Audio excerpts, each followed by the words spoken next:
We are not going to let the fake news tell us what to do, how to live, or what to believe. We are free and independent people, and we will make our own choices. That was Donald Trump last night in Florida. And this morning, we are thankful to be joined by the anchor of Fox News Sunday, Chris Wallace. Chris, good morning. Hey, Chris. Good morning, Chris. Hey, guys. So I'm sure you saw the speech. I know you did. Last night, the president continued his blistering attacks against the mainstream media, but he made some historical references, and I want to play this and get you to react to it. Take a listen.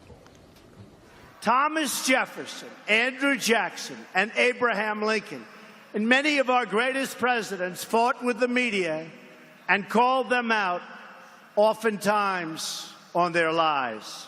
Chris, we did some research. Thomas Jefferson called the press the only toxin of a nation. Lincoln said newspapers lie and then they re-lie. Are we putting too much into the fact that he's going after the press that's clearly going after him?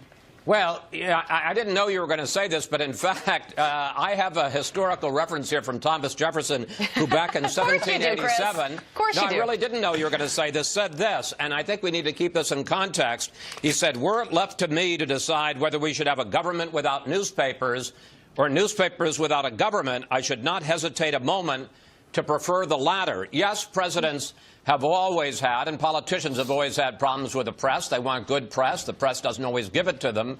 But what Jefferson there is, despite all of our disputes, that to the functioning of a free and fair democracy, you must have an independent press. And that is why so many people were really upset when Donald Trump said, look, we're big boys. We criticize presidents. They want to criticize us back. That's fine. Yeah. But when he said that the fake news media is not my enemy, it's the enemy of the American people, I believe that crosses an important line. One of those people that are up in arms about this is Senator John McCain, who's overseas at the moment, and he says that the president's attacks are a sign of a dictatorship. Here's what he said.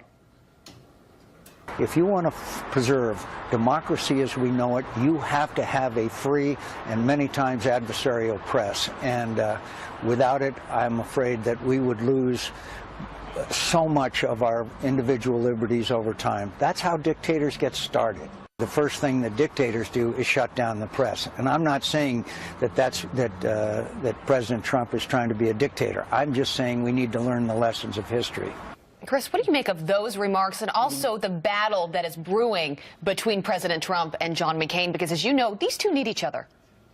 Well, I would say that in terms of what John McCain said there, particularly with the clarification, he's not saying that Trump is starting to become a dictator, but that trying to shut down an independent and fair media or free media, not necessarily even fair.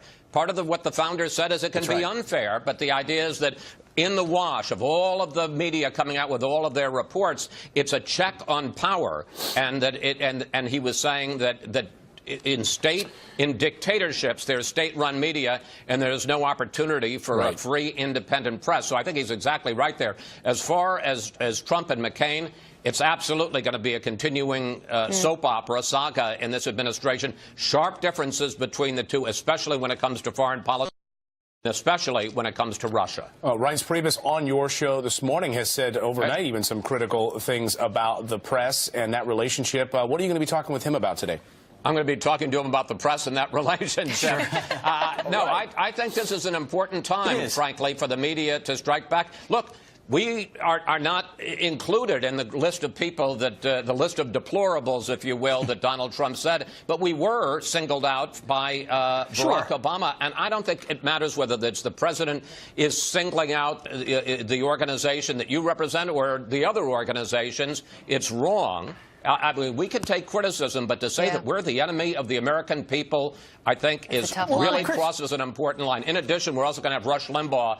Can't wait to get him involved in this conversation. Well, he'll certainly have comments on that. You talk about the free and independent press, which is totally correct. But what President Trump would say is, I'm taking on the hidden bias. I'm taking on a press that tells you they're unbiased, but actually the New York Times has a massive bias, and then we're supposed to pretend like that's the mainstream media. That's the paper of record. You know, when our founders were there were partisan press. Papers were Republican or Democrat or Federalist, and it was open about it. He's saying they tell you they're unbiased, but I know they're biased because I see the fake news. Is there something there? It's not about the independent press. It's about the bias of the press. I think there's absolutely something there, Pete. And if he had said that, you wouldn't have heard a peep out of me. I mean, Lord knows Barack Obama criticized Fox News. Donald Trump wants to criticize the New York Times. That's fine.